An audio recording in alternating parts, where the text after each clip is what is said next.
আসুন এবার ইসলাম ধর্মে প্রেরিত দূতের ধারণা দেখি। আল্লাহ পবিত্র কোরআনে বলেছেন, সূরা ফাতিরের 24 নম্বর আয়াতে উল্লেখ করা হয়েছে, এমন কোন সম্প্রদায় বা গোত্র নাই যাহাদের নিকট পূর্ব কোন সতর্ককারী প্রেরিত হয় নাই। পবিত্র কোরআনে সূরা রাদের 7 নম্বর আয়াতে বলা হয়েছে, প্রত্যেক সম্প্রদায়ের নিকট আমি সতর্ককারী পাঠাইয়াছি। পৃথিবীতে এ পর্যন্ত অনেক নবী রাসূল এসেছেন, কিন্তু সর্বশেষ আর চূড়ান্ত নবী হলেন হযরত মুহাম্মদ সাল্লাল্লাহু আলাইহি সাল্লাম। আর পবিত্র কোরআনে সূরা আহজাবের 40 নম্বর আয়াতে বলা হয়েছে, মা কানা মুহাম্মাদুন আবা আহাদিন মির রিজালিকুম ওয়ালাকিন রাসূলুল্লাহ ওয়া খাতামুন নবিয়্যিন ওয়া কানা আল্লাহু বিকুল্লি শাইইন আলিমা। নবী মুহাম্মদ সাল্লাল্লাহু আলাইহি সাল্লাম তোমাদের মধ্যে কোনো পুরুষের পিতা নহেন, বরং তিনি রাসূল আল্লাহ সুবহানাহু ওয়া তাআলার, এবং তিনি সর্বশেষ নবী, এবং আল্লাহ সর্বময় বিষয়ে সবকিছু সম্পর্কে জানেন। যেহেতু হযরত মুহাম্মদ সাল্লাল্লাহু আলাইহি সাল্লাম হলেন সর্বশেষ ও চূড়ান্ত নবী, আগের নবী রাসূলরা তারা এসেছিলেন শুধু তাদের সম্প্রদায়ের জন্য, আর সেই সব নবী রাসূলদের বিভিন্ন নির্দেশ সেগুলো ছিল নির্দিষ্ট একটা সময়ের জন্য। যেহেতু হযরত মুহাম্মদ সাল্লাল্লাহু আলাইহি সাল্লাম সর্বশেষ এবং চূড়ান্ত নবী, তিনি শুধুমাত্র মুসলমান আর আরবদের জন্য আসেননি। আল্লাহ পবিত্র কোরআনে বলেছেন, সূরা আম্বিয়ার 107 নম্বর আয়াতে উল্লেখ করা হয়েছে, ওয়ামা আরসালনাকা ইল্লা রাহমাতাল লিল আলামিন, যে আমি তো তোমাকে কেবল বিশ্বজগতের প্রতি রহমত রূপে প্রেরণ করিয়াছি, পৃথিবীর যাবতীয় জীবজন্তুর রহমত হিসেবে, পৃথিবীর সমস্ত মানব জাতির রহমত হিসেবে। আল্লাহ কোরআনে আরো বলছেন, সূরা সাবার 28 নম্বর আয়াতে উল্লেখ করা হয়েছে, ওয়ামা আরসালনাকা ইল্লা কাফাতাল লিন-নাস বাশীরা ওয়া নাযীরা, আমি তো তোমাকে পৃথিবীতে প্রেরণ করিয়াছি সমগ্র মানব জাতির জন্য, তাহাদের প্রতি সুসংবাদদাতা ও সতর্ককারী রূপে। কিন্তু অধিকাংশ মানুষই ইহা সম্পর্কে জানে না। মহানবী সাল্লাল্লাহু আলাইহি সাল্লাম বলেছেন, সহিহ বুখারীতে উল্লেখ করা আছে, 1 নম্বর খণ্ড আছে বুক অব সালাত 56 নম্বর অধ্যায় 429 নম্বর হাদিস। মহানবী বলেছেন যে আমার আগে পৃথিবীতে যত নবী রাসূল এসেছিলেন, তারা এসেছিলেন শুধু তাদের সম্প্রদায়ের জন্য, তাদের জাতির জন্য। আমি পৃথিবীতে এসেছি সর্বশেষ এবং চূড়ান্ত নবী হিসেবে পুরো মানব জাতির জন্য।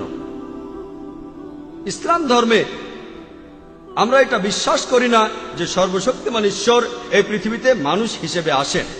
এই বিশ্বাসটা যে স্রষ্টা পৃথিবীতে মানুষ হয়ে আসেন, এটাকে বলা হয় অ্যানথ্রোপোমরফিজম। অনেক ধর্ম এই মতবাদে বিশ্বাস করে যে সৃষ্টিকর্তা তিনি মানুষ হয়ে আসেন। এর পক্ষে তারা যুক্তিও দেয়। তারা যেটা বলে যে মহান স্রষ্টা খুবই পবিত্র, তিনি একেবারে বিশুদ্ধ, তিনি আসলে মানুষের বিভিন্ন সমস্যাগুলো বুঝে উঠতে পারেন না। মানুষ যখন ব্যথা পায় তার কেমন লাগে, মানুষ সমস্যায় পড়লে তার কেমন লাগে, মানুষ বিপদে পড়লে তার কেমন লাগে। তাই এ কারণে সৃষ্টিকর্তা মানুষ হিসেবে জন্মান, আর তিনি বিভিন্ন নিয়ম কানুনগুলো ঠিক করে দেন, এটা করো না, ওটা করো না। মনে হতে পারে যুক্তিটা বেশ সুন্দর, মহান সৃষ্টিকর্তা এত পবিত্র, এত বিশুদ্ধ, তিনি মানুষের বিভিন্ন রকম সমস্যাগুলো বুঝতে পারেন না, সেজন্য সেগুলো বোঝার জন্য তিনি মানুষ হয়ে জন্মান।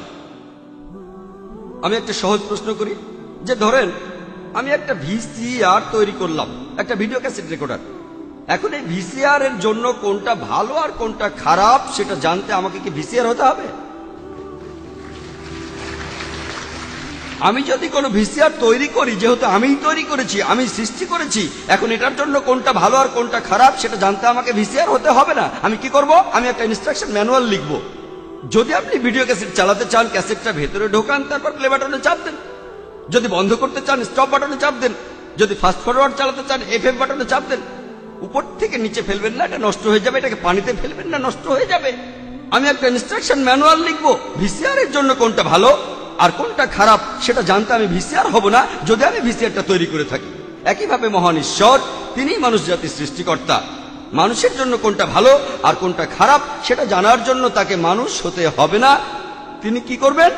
তিনি মানুষ জাতির মধ্যে একজনকে ঠিক করবেন, যাদের সাথে তিনি যোগাযোগ করবেন উঁচু স্তরে। এদেরকে আমরা বলি প্রেরিত দূত।